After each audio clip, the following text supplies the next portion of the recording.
So then multipotent stem cells is what creates red blood cell production.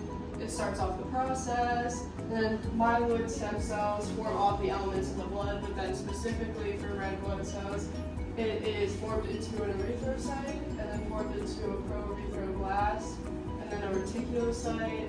And once the nucleus is taken out of the reticulocyte, it is broken down into a new red blood cell. Talk about what a red blood cell is. Red blood cells are biconcave discs like this one that aid in oxygen transportation by hemoglobin. Hemoglobin is a protein in the body which carries red blood cells. So let's talk more about a red blood cell. So they live about 120 days because they degrade fast since they're squeezed tightly in blood capillaries. They can't synthesize new components because they don't contain a nucleus and they don't have any organelles within them. Red blood cells break down products and recycle them. Some products are amino acids and iron. When you think about it, a blood cell's life is truly futile. After all, its whole life was lived in vain. Was that right?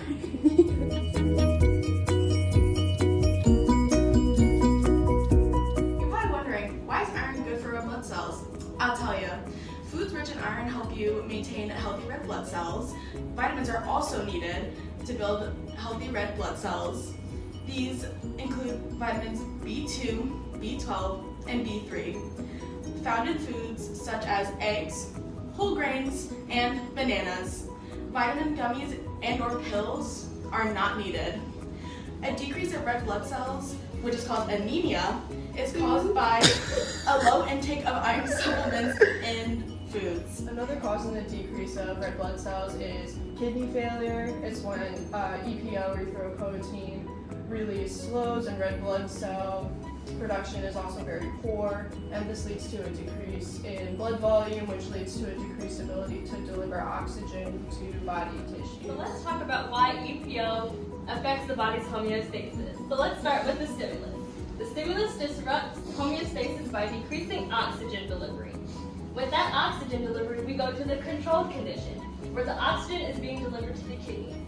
After this, we go to the receptors, where the kidney cells detect these changes, and then it goes to the control center, where the red blood cells start to mature. Throw the red blood cell! This is a smaller red blood cell. This is before it's fully matured. This is a larger one when it's completely matured. After it's matured, it goes to the effectors, where the red blood cell is in circulation. After circulation, it goes to the response, where there's an increase in oxygen delivery to bring the body back to homeostasis. Then it goes all the way back to the controlled condition, where it continues. Red blood cell production leads to the destruction. So let's talk about the destruction. The destruction is red blood cell death. This here is the 14 steps of red blood cell death. So it starts with red blood cell death, or phagocytosis, which is the movement of the cells. They are broken into two pathways, globin and heme. The first pathway, globin, is transferred to amino acids. The amino acids are then reused for protein synthesis. After that is the next pathway, heme. Heme is transferred into iron. The iron moves by transferrin. When it's being transferred, it goes into the liver. After that, it then leaves the liver by ferritin, also another way for it to transport, and goes to the bone. And then it'll go into erythropoiesis in red bone marrow, which then will go to biliverdin, which will turn to bilirubin to the liver, and then bilirubin leaves to go to the small intestine. Bilirubin, which will turn to urobilinogen, will then go to stercobilin, which then turns into feces.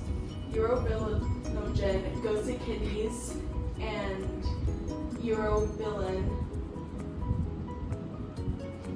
stercobilin and feces in large intestine get excreted. Come on guys, let's go leave this for our professor.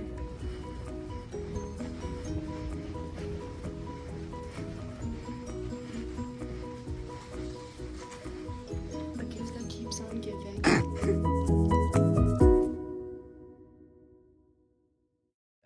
So let's talk about what a red bone. So let's talk about how EPO disrupts the body's homeostasis. So we'll start with the stimulus. So in the stimulus, homeostasis is disrupted by a decrease in oxygen. Are you laughing? So let's talk about why EPO. Somebody else do this. So red blood cell production leads to the destruction. So let's talk about what the destruction is. This here is red blood cell death. So the first step is the red blood cell dies, which is also phagocytosis, and then it goes in.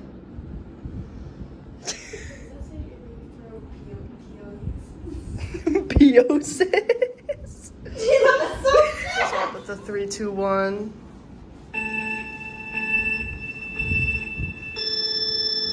Red blood cell production equals destruction. So let's talk about the destruction. This here is the 14 steps of red blood cell death. So it starts.